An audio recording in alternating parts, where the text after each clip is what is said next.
4 కాళ్లు కదపకుండా అలా పట్టుకుని ఉన్నాడు పాలసముద్రం కింద. ఇప్పుడు తానే ఆధారం అయ్యాడు. మందరగిరి మళ్లీ పడిపోకుండా ఆయన వీపు మీద మందర పర్వతం మళ్లీ లేచి నిలబడి, అదిగో మందర పర్వతాన్ని మళ్లీ పైకి లేచింది. చూసారా, ఆదికూర్మం మీద నించుంది, కింద ఆదికూర్మం భరిస్తోంది. కాబట్టి ఇప్పుడు మీకు కంగారు లేదు, మళ్లీ చుట్టండి వాసుకుని అన్నాడు. అంటే ఆయన అన్నాడు, బాబోయ్ నాకు ఒరుసుకుపోతోంది అన్నాడు. నీకేం పర్వాలేదు, నేను రక్ష చేస్తానన్నాడు. మళ్లీ చుట్టారు. ఇంత మందర పర్వతం వీపు మీద తిరిగిపోతుంటే ఆదికూర్మానికి బాధ పెట్టదా అంటే ఆయనకి ఎప్పటి నుంచో కొద్దిగా వీపు దురదెడుతోంది, గోకేవాడి కోసం చూస్తున్నాడు. అందుకని మందర పర్వతం తిరిగితే ఆయన దురద తీరలేదు అన్నారు పోతన గారు. ఆ మందర పర్వతాన్ని పెట్టి మళ్లీ పావును చుట్టారు. మళ్లీ వీళ్ళు తలకాయలే పట్టుకున్నారు, ఇది మూఢత్వం. తలకాయలు అట్టుకున్నారు, వాళ్ళు తోకట్టుకున్నారు.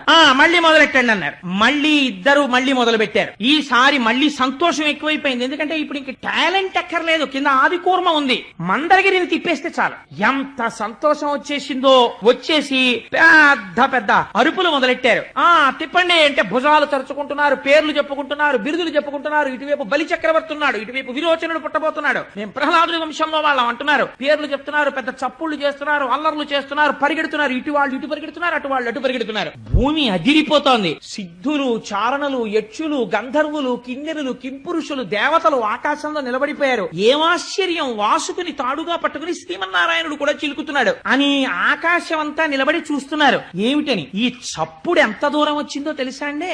ఈ మందర పర్వతం తిరుగుతుంటే ఎక్కడో సత్యలోకంలో భావసమాధిలో ఉన్నాడు చతుర్ముఖ బ్రహ్మగారు. ఈ చప్పుడు ఆయన చెవుల్లో పడి ఆయన బహిర్ముఖుడయ్యాడు. కమండలం పట్టుకుని సత్యలోకంలోంచి బయటికి వచ్చాడు. ఏమిట్రా ఈ అల్లరి, ఏమిటి చప్పుడు అన్నాడు. స్వామి ఆశ్చర్యం, పాలసముద్రం చిలుకుతున్నారు చూడండి, నారాయణుడు కూడా ఉన్నారన్నారు. ఆయన కూడా పైనుంచి కిందకి చూస్తున్నారు. ఈ తిప్పడంలో ఆయన చెప్పేశాడు, హాలాహలం ముందు పుట్టుకొచ్చింది, అమృతం రాలేదు. అది ఒక్కసారి పాలసముద్రం మించి పైకి లేచి ప్రళయకాలంలో పుట్టే అగ్నిహోత్రం ఎలా ఉందో అలా ఉంది, వెంట తరుగుతోంది. ఈ దేవతలు, రాక్షసులు వాసుకుని వదిలిపెట్టేశారు. చతుర్ముఖ బ్రహ్మగారు సత్యలోకంలో ఉన్నవాడు, ఆయన కూడా పరుగు మొదలెట్టాడు. ఆయన శ్రీమన్నారాయణుడు రక్షించడం కోసం వాళ్ళతోనే ఉన్నాడండి పరమాత్మ.